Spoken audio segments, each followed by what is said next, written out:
LDFും UDFും തമ്മിലാണ് പ്രധാനമായ മത്സരം നടക്കുന്നത്. UDF ഈ തെരഞ്ഞെടുപ്പിൽ വലിയ പരാജയം ഏറ്റുവാങ്ങാൻ പോകുന്നു എന്നുള്ളതിൻ്റെ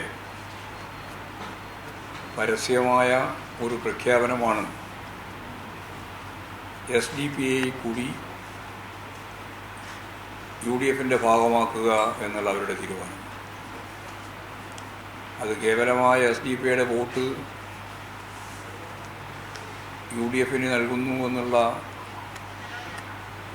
സാധാരണ നിലയിൽ കേട്ടാൽ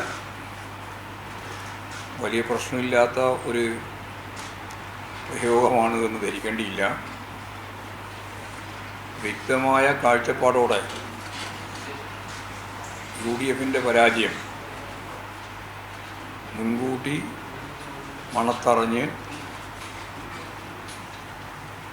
UDFിന് അനുകൂലമായി എന്ത് വിഭവങ്ങളാണ് ഒരുക്കേണ്ടത് എന്ന് ആലോചിച്ചപ്പോൾ അവർ കണ്ടെത്തിയ ഏറ്റവും പ്രധാനപ്പെട്ട ഒന്നാണ് അറുപിന്തിരിപ്പൻ ശക്തിയും വർഗീയ നിലപാടുകൾ പരസ്യമായിട്ട് സ്വീകരിക്കുകയും ചെയ്യുന്ന SDPIയുടെ പിന്തുണ. SDPIയെ മുമ്പ് ലീഗിൻ്റെ നേതാക്കൾ ഓരോരുത്തരും, ഞാൻ ഓരോരുത്തരും പറഞ്ഞതൊന്നും ഇപ്പോൾ ആവർത്തിക്കാൻ ഉദ്ദേശിക്കുന്നില്ല, മുനീർ ഉൾപ്പെടെയുള്ളവർ,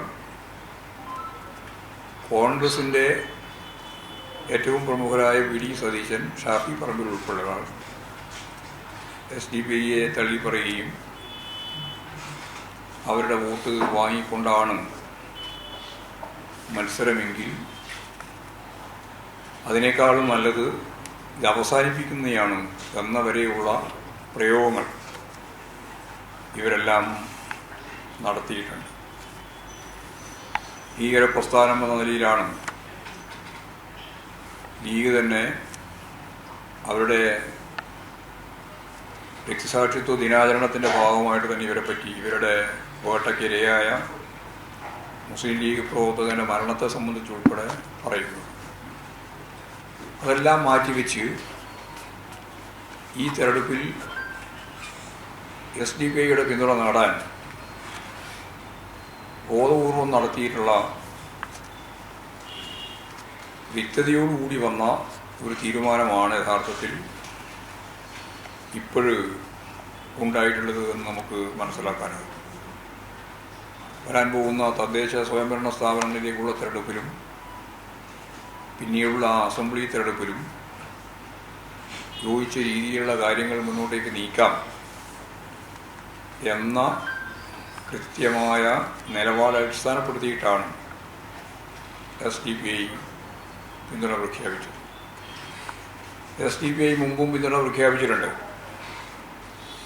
അപ്പോഴും UDFുകാർ പറഞ്ഞത് ഞങ്ങൾ തമ്മിൽ യാതൊരു തരത്തിലുള്ള ചർച്ചയോ അതിനടിസ്ഥാനപ്പെടുത്തിയ തീരുമാനങ്ങളോ ഇല്ല എന്നായിരുന്നു.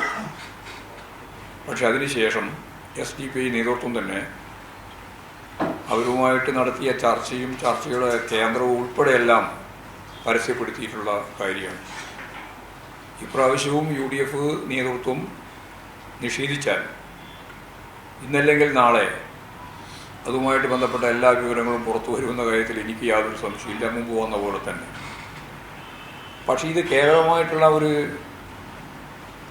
SDPI ആയിട്ടുള്ള ബന്ധം മാത്രമല്ല, അത് UDF ഇതിനെ കാണുന്നത് ഇത് ഗൗരവതരമായ പരാജയത്തിലേക്ക് നീങ്ങുന്നതിനെ പ്രതിരോധിക്കാൻ ഏത് വർഗീയ ശക്തികളുമായിട്ട് ചേർന്ന് മുമ്പോട്ടേക്ക് പോകാം എന്നൊരു നിലപാടിലേക്ക് അവരെത്തിയിരിക്കുന്നു എന്നുള്ളതാണ്.